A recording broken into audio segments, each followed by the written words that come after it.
A'udzubillahi minasyaitonirrajim. Bismillahirrahmanirrahim. Assalamualaikum warahmatullahi wabarakatuh. Saya Jeprianto dengan NIM 2204010006.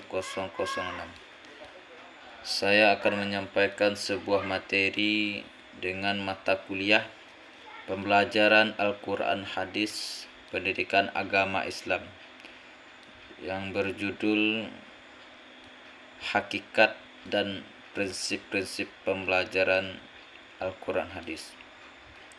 Yang pertama, tentang hakikat. Apa itu hakikat? Hakikat adalah kebenaran yang nyata, kebenaran yang benar-benar terjadi, yang dilakukan dalam proses pembelajaran Al-Quran Hadis. Dan apa itu prinsip-prinsip? Prinsip-prinsip adalah sesuatu yang dirancang atau dilakukan,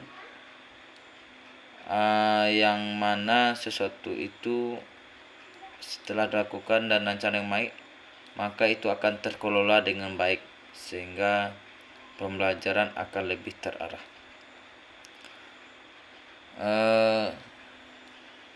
Selanjutnya itunya tentang tujuan pembelajaran. Tujuan pembelajaran Al-Quran Hadis ini adalah supaya peserta didik dapat memahami isi kandungan Al-Quran dan hadis, sehingga peserta itu mampu untuk memahami dan mengamalkan isi kandungan dari Al-Quran dan hadis. Yang pertama, tentang Al-Quran. Al-Quran adalah kitab suci umat Islam, yang mana Al-Quran itu adalah pedoman hidup, pegangan hidup dalam kehidupan sehari-hari di dunia ini dan di akhirat nanti, sampai manfaatnya di akhirat nanti.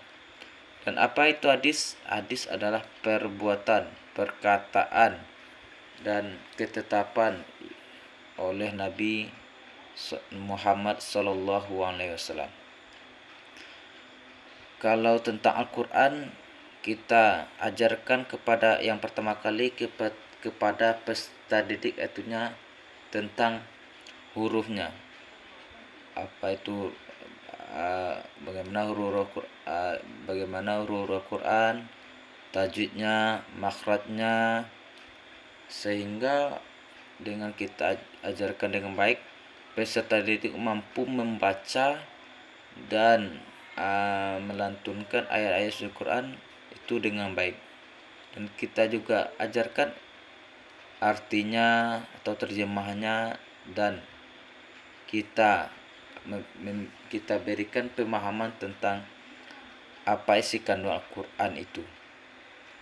Dan tentang hadis begitu juga, kita ajarkan kepada peserta didik cara membaca hadis dengan baik, bukan asal-asalan, karena hadis ini banyak riwayatnya, banyak pembagiannya. Ada itu hadis sahih, hadis hasan, hadis dhaif, masih banyak lagi kriteria hadisnya. Kita bimbing peserta didik untuk bisa memahami hadis itu, untuk bisa yang pertama membaca hadis itu. Setelah itu kita berikan pemahaman kepada peserta didik tentang arti dari hadis itu, apa yang dimaksud dengan kandungan dari hadis itu. Karena kalau peserta didik itu tidak paham dengan hadis, nanti bisa jadi dia akan membid'ahkan orang, atau karena dia tidak memahami hadis itu sampai ke akar-akarnya, karena mungkin salah pemahaman, salah bimbingan mungkin. Jadi kita arahkan peserta didik itu untuk bisa memahami Al-Quran dan hadis dengan baik, supaya nantinya ke depannya kita bisa melahirkan generasi yang Qur'ani, hafal hadis dan hafal Al-Quran dan paham dengan makna Al-Quran tersebut. Mudah-mudahan kedepannya nanti generasi selanjutnya bisa menghafal Al-Quran dan menghafal hadis serta bisa memahami dan mengamalkan apa itu isi kandung Al-Quran dan hadis. Cukup sekian, terima kasih. Sekian dari saya, mohon maaf. Wassalamualaikum warahmatullahi wabarakatuh.